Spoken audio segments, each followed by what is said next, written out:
Story: The Little Thief in the Pantry.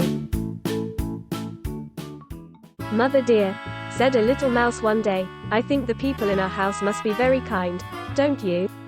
They leave such nice things for us in the pantry."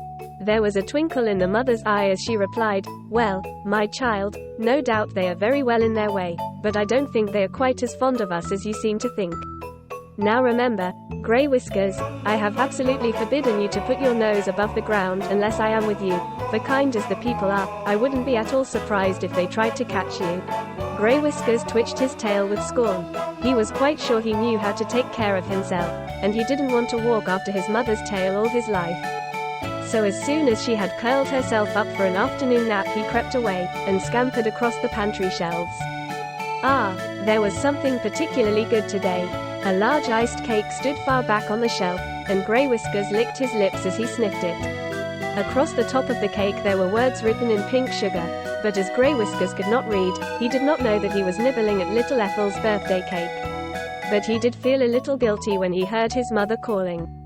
Off he ran, and was back in the nest again by the time his mother had finished rubbing her eyes after her nap.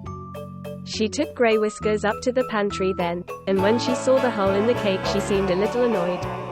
"Some mouse has evidently been here before us," she said, but of course she never guessed that it was her own little son. The next day the naughty little mouse again popped up to the pantry when his mother was asleep, but at first he could find nothing at all to eat, though there was a most delicious smell of toasted cheese.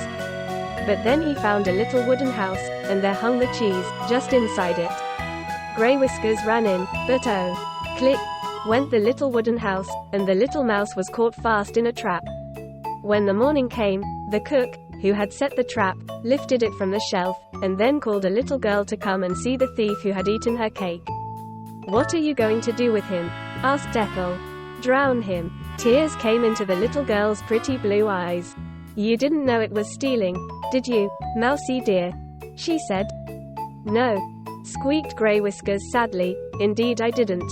Cook's back was turned for a moment, and in that moment tender-hearted little Ethel lifted the lid of the trap, and out popped the little mouse.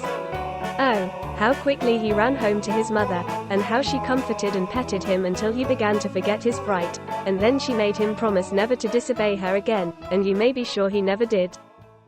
Like and subscribe Children's Farm for more.